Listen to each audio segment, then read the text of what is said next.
Hello everybody. So all my dear students, ఎలా ఉన్నారు అందరూ? So last few live sessions లో లైవ్ చాట్ లో నేను ఒక మెసేజ్ చూసాను, రిపీటెడ్ ఫ్రీక్వెంట్ మెసేజ్ అన్నమాట. మ్యామ్ ఇంగ్లీష్ ఎగ్జామ్ లో టైం మేనేజ్మెంట్ అయితే సూపర్ సూపర్ సూపర్ ప్రాబ్లమాటిక్ అన్నమాట. అసలు టైం మేనేజ్మెంట్ ఎలా చేయాలి అర్థం కావట్లేదు. ఎస్, ఇంగ్లీష్ పేపర్ మనకు కొంచెం లెందీగా ఉంటుంది compare to other subjects and especially languages English are Hindi కూడా మనకు అలానే అనిపిస్తుంది. సో మనము టైం మేనేజ్మెంట్ అనేది ఎలా చేసుకోవాలి? Time management is very very important. Okay, so నేను చెప్తాను మీకు బోత్ తెలంగాణ అండ్ ఏపీ వాళ్ళకి సింపుల్ గా మీరు టైం మేనేజ్మెంట్ ఎలా చేసుకోవాలి, ప్లస్ దీంతో పాటుగా కొన్ని presentation tips and English related exam tips కూడా చెప్తాను. వీడియో ఎండ్ వరకు చూడండి, that is very very important. Time లేదు, I know your time is valuable. ఈ వీడియోని మీరు కొంచెం 1.5x 2x స్పీడ్ లో కూడా చూడొచ్చు, బట్ కంప్లీట్ గా చూడండి. అండ్ మన ఛానల్లో ఏంటంటే గెస్ట్ పేపర్స్ రిలీజ్ అవ్వడం జరిగింది. సో 199 ప్రైస్ లో guess papers are now available. ఈ గెస్ట్ పేపర్స్ మీరు ఎలా పర్చేస్ చేసుకోవాలి? కింద డిస్క్రిప్షన్ లో there are 2 links for AP and Telangana separate guess papers, SSC success guess papers అన్నమాట. ఈ గెస్ట్ పేపర్స్ లో every subject wise 5 guess papers ఉన్నాయి. అలాగే షార్ట్ నోట్స్ ఉన్నాయి, చాప్టర్ వైజ్ ఎవ్రీ సబ్జెక్ట్ లో chapter wise short notes and last 5-year question papers కూడా ఉంటుంది. So this package is going to be very very helpful for your final public exam preparation. Okay, English exam లో the main important thing ఏంటంటే preparation అందరూ చేస్తాము. Preparation is important. అంటే 50% marks మనకు మన preparation మీదనే డిపెండ్ అయి ఉంటుంది. కానీ ఇది ఒక ఫ్యాక్ట్, ఇది ఒక ట్రూత్ ఏంటంటే another 50% it actually depends on paper presentation and time management, English లో especially. So English language exam మీరు ఎప్పుడైతే రాస్తారో మీ ప్రిపరేషన్ మీద 50% మార్క్స్ డిపెండ్ అయి ఉంటుంది, కానీ other 50% marks actually depends on paper presentation and time management. So English లో time management ఎలా చేసుకోవాలి? Neat presentation, no doubt in that. Already presentation మీద నేను మొన్న ఒక వీడియో చేశాను. ఆ వీడియో లింక్ అండ్ పీడిఎఫ్ కింద డిస్క్రిప్షన్ లో కూడా పెడతాను, చూడండి. ఒక ఇంగ్లీష్ పేపర్, ఒక టాపర్ ఆన్సర్ షీట్ అన్నమాట. ఆ టాపర్ ఎగ్జామ్ ని ఎలా రాసింది ఒకసారి చూడండి అండ్ ఆ ప్రెజెంటేషన్ టిప్స్ ని మీరు ఫాలో అవ్వండి. ఓకే, ఇంకొకటి ఇంగ్లీష్ ఎగ్జామ్ లో ఎస్పెషల్లీ కరెక్ట్ సీరియల్ ఆర్డర్ రాయడం చాలా ముఖ్యం అన్నమాట. అంటే బై మిస్టేక్ ఇటు అటు అయితే నో ప్రాబ్లం, కానీ ట్రై యువర్ బెస్ట్. 99% ట్రై చేయండి ఒక సీరియల్ ఆర్డర్ లో ఆన్సర్స్ రాయడానికి. That actually impresses the examiner. Okay, next time ఎంత ఉంటుంది మీకు? 3 hours 15 minutes. ఓకే, అయితే 15 minutes ఏంటి స్పెషల్ గా ఒక సెపరేట్ గా 15 minutes ఎందుకు పెట్టారంటే you have to read the questions. అంటే పారాగ్రాఫ్ అంతా చదువుకోవాలా? కాదు. What you have to do is question లో ఏమేం ఇచ్చారు, ఏమేం చేయమన్నారు, ఏమేమి ఉన్నాయి, అవి మెయిన్ లైన్స్ మీరు అండర్లైన్ చేయండి. అంటే ఇప్పుడు రీడింగ్ ప్యాసేజ్ ఉంటుంది, రీడింగ్ ప్యాసేజెస్ అంతా మీరు చదువుకోవాలా? కాదు కదా. ఓకే, ఇంకొకటి ఫస్ట్ 15 minutes లో క్వశ్చన్స్ ని ప్రాపర్ గా చదువుకోండి, అండర్లైన్ చేయండి. తర్వాత డిస్కోర్సెస్ మనకు ఏదైతే ఉంటున్నాయి, మేజర్ అండ్ మైనర్ డిస్కోర్స్ ఏమేమి అడిగారు అది అండర్లైన్ చేయండి. ఈ ఫస్ట్ 15 minutes లోనే మీరు అండర్లైన్ చేసేయాలి డిస్కోర్సెస్ లో ఏం అడిగారు. ఆన్సర్ బుక్లెట్ లో మీరు only part A questions serial order లో రాయాలి. Okay, and part B grammar questions ఉంటుంది, అది సెపరేట్ గా మీరు రాయాలి. And now I will tell you question number 1 to question number 36. Suppose Telangana వాళ్ళకి కూడా చెప్తాను, ఏపీ వాళ్ళకి కూడా చెప్తాను. ఇద్దరు వినండి. ఫస్ట్ తెలంగాణ వాళ్ళకి ఎక్స్ప్లెయిన్ చేసినప్పుడు మధ్యలో పేపర్ ప్రెజెంటేషన్ టిప్స్ కూడా చెప్తాను. ఓకే, సో మీరు ఫస్ట్ వినండి. క్వశ్చన్ నెంబర్ 1 ఏపీ వాళ్ళకి లాస్ట్ లో ఏపీ వాళ్ళకి కూడా చెప్తాను. సో 1 to 36 క్వశ్చన్ నెంబర్ ఏదైతే ఉంటుంది మనకు ఎంత టైం, ఓకే, దేనికి ఎంత టైం కావాలి అంత టైం ఇవ్వండి. ఎక్కువ టైం ఇవ్వకూడదు, తక్కువ టైం కూడా మనము పెట్టకూడదు. So first passage or second passage 12 marks each ఇస్తారు. 20 minutes రీడింగ్ ప్యాసేజెస్ ఏదైతే ఉంటుందో అది 20 minutes టైం స్పెండ్ చేయండి. 6 to 7 minutes క్వశ్చన్ రీడింగ్ లో you have to spend. Okay, and don't write more than 3 to 4 sentences.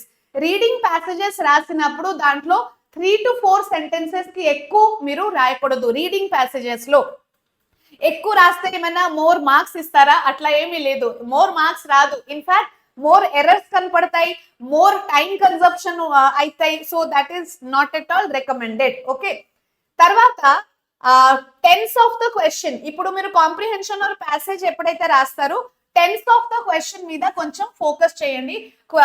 Like convert the question into A point of answering that question. Okay, ఏం లేదు, what I'm trying to say is question లో ఏదైతే ఇచ్చారో ఆ tense లోనే మీరు answer చేయాలి.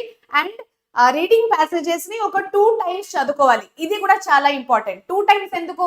First time rough reading, then read the questions and then read the passage again with full focus. అప్పుడు సెకండ్ రీడింగ్ లో మీకు answers you will automatically find the answers. తర్వాత question number 9 to 12 study skills మీరు just 10 minutes or 12 minute time spend చేయండి. నేనేదైతే 20 minutes 10 minutes చెప్తున్నానో కొంచెం ఇటు అటు అయినా నో ప్రాబ్లం, కానీ దాదాపు అదే టైంలో ఫినిష్ చేయడానికి ట్రై చేయండి. ఫస్ట్ 15 minutes లో ఆల్రెడీ మీరు అండర్లైన్ చేసి ఉంటారు కదా స్టడీ స్కిల్స్ కూడా. సో ఫాస్ట్ గా మీరు 10 minutes లో ఫినిష్ చేసేయాలి. క్వశ్చన్ నెంబర్ 13 ఏదైతే ఉంటుంది ట్రాన్స్ఫర్మేషన్ ఆఫ్ సెంటెన్సెస్, దానికి మీరు 10 minutes ఇవ్వాలి. Read the paragraph. First paragraph read చేయడం చాలా చాలా ఇంపార్టెంట్. చాలా మంది స్టూడెంట్స్ ట్రాన్స్ఫర్మేషన్ ఆఫ్ సెంటెన్సెస్ లో పారాగ్రాఫ్ ని చదువుకోరు. Don't do that mistake. Okay, first paragraph ని చదివిన తర్వాత ఆన్సర్ చేయండి. And very important question, Telangana students transformation of sentences లో attempt all the 6 questions. All the 6 questions ని మీరు అటెంప్ట్ చేయాల్సిందే. This is very very important. Okay, transformation of sentences లో marking ఎలా చేస్తారు? సపోజ్ ఇది క్వశ్చన్ నెంబర్ 13 ఉంది కదా, ABCDEF 6 questions, ఇలా మార్జిన్ లైన్ ఇట్ సైడ్ మీరు మార్క్ చేసి ఆ సెంటెన్స్ అంతా రాసేయాలి. ఫుల్ సెంటెన్స్ రాయాలి. Okay, next question number 14. Coming to question number 14, which is super important because this is about discourses. Discourses లో ఇది ఒక చాలా మంచి స్కోరింగ్ ఏరియా అన్నమాట. సో 20 minutes ఒక్క మేజర్ డిస్కోర్స్ కి both AP and Telangana students ఒక్క మేజర్ డిస్కోర్స్ కి 20 minutes టైం ఇవ్వండి. డిస్కోర్సెస్ ని మీరు 2 pages ఆర్ 1.5 page లో ఫినిష్ చేయాలి. 150 to 200 word లిమిట్ ఫాలో అవ్వాలి. అలాగే మైనర్ డిస్కోర్సెస్ ని మీరు 10 minutes చాలు. మైనర్ డిస్కోర్స్ ఏపీ వాళ్ళకి లేదు, ఓన్లీ తెలంగాణ స్టూడెంట్స్ కి. సో మైనర్ డిస్కోర్స్ 10 minutes లో ఫినిష్ చేసేయాలి. తర్వాత పోస్టర్ ఆర్ ఇన్విటేషన్ ఏదైతే ఉంటుంది దాంట్లో కొంచెం ఎక్కువ టైం మీరు స్పెండ్ చేసుకోవచ్చు. ఒక 1 minute 2 minute ఎక్కువ అంతే. ఎందుకంటే పోస్టర్ లో కలరింగ్ ఉంటుంది, కొంచెం స్పెషల్ గా డిజైన్ చేయాలి ఉంటుంది, అందుకే. అండ్ ఇంకొకటి ఏంటంటే ఇప్పుడు పార్ట్ ఏ అయిపోయింది కదా తెలంగాణ పేపర్ లో. సో 100 minutes అయిపోతుంది, అంటే 1 hour 40 minutes అయిపోయింది. Next part B. And these are the rules to attempt the discourses. ఇది ఒకసారి నోట్ డౌన్ చేయండి, very very important. Okay, part B లో క్వశ్చన్ నెంబర్ 17 to 21 ఏదైతే ఉంటుంది అది మీరు 15 minutes లో ఫినిష్ చేసేయండి. ఓకే, అండ్ ఎప్పుడైతే అన్సిన్ ప్యాసేజ్ ఉంటుందో దాన్ని మీరు కొంచెం ఎక్స్ట్రా టైం తీసుకోవచ్చు for reading the passage 2-3 times. ఎందుకంటే అన్సిన్ ప్యాసేజ్ మన బుక్ నుంచి ఇవ్వరు కదా, సో మనకు 2-3 times చదువుకోవాలన్నమాట. ఎడిటింగ్, ఈ పార్ట్ బి లో ఎడిటింగ్ ఉంటుంది కదా, అది 10 minutes లో ఫినిష్ చేసేయండి. క్లోజ్ టెక్స్ట్ కూడా 10 minutes లో, లాస్ట్ లో వొకాబులరీ కూడా 10 minutes లో. Okay, so part B 45 minutes లో అయిపోతుంది. ఇలానే మీరు టైం బడ్జెటింగ్ అనేది చేయాలి. సో మిగులుతుంది మీకు 30 minutes. తెలంగాణ స్టూడెంట్స్ ఆ 30 minutes లో చాయిస్ క్వశ్చన్స్ ఏదైతే ఉంటుంది ఆ చాయిస్ ఎక్స్ట్రా డిస్కోర్స్ ని అటెంప్ట్ చేయండి ఈ 30 minutes లో. తర్వాత నెక్స్ట్ ఎక్స్ట్రా డిస్కోర్స్ అటెంప్ట్ చేయడానికి 15 minutes, అండ్ దెన్ ఇంకా 15 minutes మిగిలిపోతుంది మనకు. ఆ 15 minutes లో స్టార్టింగ్ నుంచి క్వశ్చన్ నంబర్ సరిగా రాసారా లేరా అవన్నీ మీరు ఒకసారి చెక్ చేయండి. Check the question number properly. ఎక్కడైనా ఏదైనా క్వశ్చన్ మిస్ అయ్యారా, రాంగ్ క్వశ్చన్ నంబర్ పెట్టారా, అవన్నీ ఆర్డర్, సెక్షన్ నేమ్ సరిగా పెట్టారా లేదా అవన్నీ రివైజ్ చేసేయండి, చెక్ చేసేయండి. దెన్ ఏపీ స్టూడెంట్స్ మీకు ఎలా ఉంటుంది? మీకు కూడా 3 hours 15 minutes. 15 minutes మంచిగా క్వశ్చన్ పేపర్ ని ఫస్ట్ చదువుకోవాలి. దెన్ సెక్షన్ ఏలో 1 to 5, 6 to 10, 10 to 15 ఇవి ప్యాసేజెస్. సో ఎప్పుడైతే గుర్తు పెట్టుకోండి, రీడింగ్ ప్యాసేజెస్ 20 minutes టైం మీరు తీసుకోవాలి. స్టడీ స్కిల్ ఏదైతే ఉంటుంది అది 15 minutes లో ఫినిష్ చేయండి. సెక్షన్ బి గ్రామర్ మీరు 1/2 hour 30 minutes లో ట్రై చేయండి ఫినిష్ చేయడానికి. ఆబ్జెక్టివ్ టైప్ క్వశ్చన్స్ ఉంటుంది, ఫాస్ట్ గానే అయిపోతుంది. క్వశ్చన్ సెక్షన్ సి లో ఏంటంటే discourses. Okay, so 20 minutes major discourse, ఇంకొక డిస్కోర్స్ మేజర్ డిస్కోర్స్ అయితే 20 మినిట్స్, మైనర్ డిస్కోర్స్ అయితే 10 మినిట్స్. దీనికంటే ఎక్కువ టైం తీసుకోకూడదు, ఇది గుర్తుపెట్టుకుంటే చాలు. ఓకే, తర్వాత లాస్ట్ లో ఇంకొక క్వశ్చన్ 10 మినిట్స్. సో మీకు ఇక్కడ టైం అంతా కవర్ అయిపోతుంది, లాస్ట్ 5-10 మినిట్స్ మిగిలిపోతుంది కూడా. అండ్ ఏపీ స్టూడెంట్స్ మీరు కూడా అన్సిన్ ప్యాసేజ్ ఉన్నప్పుడు మంచిగా దాన్ని 2-3 టైమ్స్ చదువుకోండి.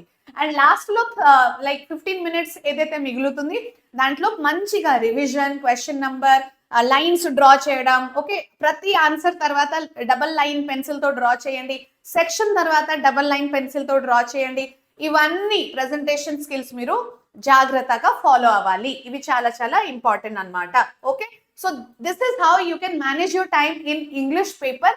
ఇంగ్లీష్ పేపర్ కానివ్వండి or any other paper, time management చేయాలంటే మంచిగా ఫస్ట్ ఏ సెక్షన్ కి ఎంత టైం ఇవ్వాలి, ఏ క్వశ్చన్ కి ఎంత టైం ఇవ్వాలి, ఆ టైం మేనేజ్మెంట్, బడ్జెటింగ్ అనేది మీ మైండ్ లో ముందు రోజు ఉండాలి. ఓకే, సో ఎగ్జామ్ హాల్ కి వెళ్ళగానే మీరు ఆలోచిస్తారు ఏ టైం ఎంత టైం, అవన్నీ చేయకూడదు. సో ముందు రోజు టైం ఫిక్స్ అయ్యి వెళ్ళండి. అండ్ వాచ్ లో చూస్తూనే ఉండండి, 10 మినిట్స్ లో నేను ఈ క్వశ్చన్ ఫినిష్ చేయాలి, ఒక డిస్కోర్స్ 20 మినిట్స్ లో నేను ఎలాగో ఫినిష్ చేయాలి, మళ్ళీ 10 మినిట్స్ లో మీరు మేజర్ డిస్కోర్స్ కూడా రాయకూడదు. ఓకే, మంచిగా రాయాలి, 1 పేజ్ 2 పేజ్ రాస్తారు కాబట్టి మంచిగా అది టైం 20 మినిట్స్ టైం తీసుకొని రాయండి. ఓకే, సో దట్స్ ఆల్, మళ్ళీ కలుద్దాం ఇంకొక ఇంగ్లీష్ వీడియోలో. Till then bye and all the best for your final public exam English paper. Bye.